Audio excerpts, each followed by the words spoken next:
So the main portions of REI reply that you'll be using are the conversations, the contacts, and the opportunities. So the first section is conversations we'll look at. And again, you're not able to see people who I'm having conversations with because YouTube would pull this video. So you won't get the ability to see who's on my screen, but just imagine that there's a conversation here that's going on where we're sending, and if you have a phone call, it will record the call, and that's good. So this is a conversation I was having with, I believe, a realtor. And how I can find that out is it does say agent here. We're using tags to basically determine who I'm speaking to, right? So this has agent as a tag. And normally I use realtor. Agent is a tag that is a secondary tag I use. And usually when someone no longer wants to be spoken to, or they don't feel like we're the best fit, then I just keep them tagged with agent, but eliminate the realtor, so my system knows not to follow up with those people. So setting up tags is going to be very important in terms of how the system works, how it responds to setting up lists that you'll want to set up later for if you're working in multiple markets.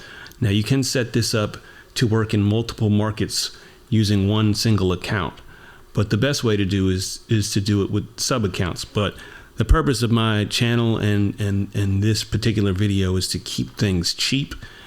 So I have this set right now for multiple markets, and I do not have a sub account, so that could keep my spend for this system at $50 per month. I don't have to go up. The only thing I have to spend extra money on is the text messages from Twilio.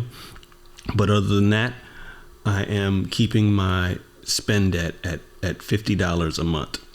And that's important because I know a lot of people are on a budget. This again is geared for people who need to stay on a budget. So setting up tags is going to be important. So how I have set my tags up in the system is by state, by city, and then I have tags for what people do. And then you have follow-up tags.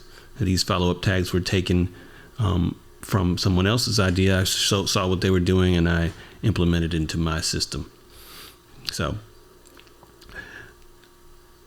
very similar to other systems that are out there for agent outreach. I think there's only one other system, so people will know what I'm talking about if they see this video. But it's very similar. But I've added a few key details to mine, and compared to that other system. So the other thing is opportunities. Now, opportunities section is basically a pipeline. As if you've seen Trello, if you've seen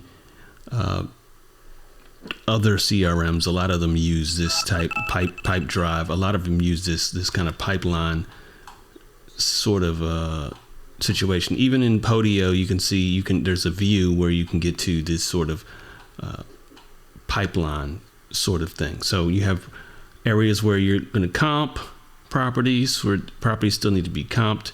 We have other people in our system who are not just myself. We have discovery, and this is where we need to find out more about the property. Follow up.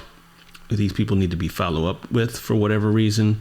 We're waiting for responses. You ask a person a question, they don't respond. We sit here for a while. Oh, the way too high watch list. This is for people who property is extremely high and they're not willing to come down. So we wait them out, or we sit them there so we can follow up continuously. These people need to be sent an offer. We send letters of intent. Now this is kind of experimental here, the letter of intent. So not everybody may use that. These are all our submitted offers, declined offers that we actually submitted to, offer accepted. In marketing, we don't have anything in marketing now. Things that are in escrow, you have things that are closed. This should not be in the closed. Our closed section is usually not shown in open, because once it goes there and then it becomes one, and you'll have this kind of thing where you have it go into another section. So you have one, open, lost, and abandoned. So we use those differently. Lost is usually if we've made an offer on something and then it goes on and gets sold, then we put it in lost. Everything else pretty much goes in abandoned. Like if we found out it's not a deal or something like that, we'll abandon it. So that is basically how that works. There are a few more here. Past inspection period, we really don't use that.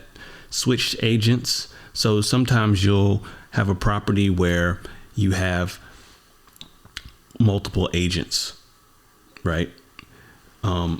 You'll have your listing agent who we're going after. We're going after listing agents. Now, if we don't get the listing agent, right, a lot of times they're not going to do a dual representation. I forgot what Jerry Norton calls it, double dipping. So a lot of times an agent can't do a double dip. So what they do is they will assign you to another person in their brokerage, right? And that means that this property is going to switch agents.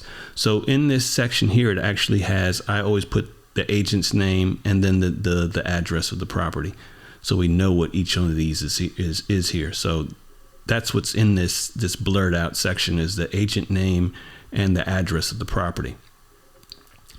That determines who has the property. So if it switches agents, say this is the listing agent here, they sent me to another agent, then I have to do another one of these boxes with the buyer's agent, and then I put that same property there. So that's what happens here. And then these are the leads that aren't a deal. Now they should automatically switch to abandoned, but they did not for whatever reason. The system is rather automated, and sometimes I've done something to mess up the automation or something there. But that should happen once you stick stuff there, if you program the automation correctly. So that is the opportunities section, and then you can search by address, you can search by agent name here if you need to find something quickly on this spot, and that's really helpful. Campaign, if one of these is in a campaign. The owner, so these are the people who are in your system, and we have multiple pipelines. So this is how I have mine set up for multiple markets, right? So NC is our main market, but rather than getting a sub account, we have multiple markets on the timeline. So this is how we're keeping things kind of organized.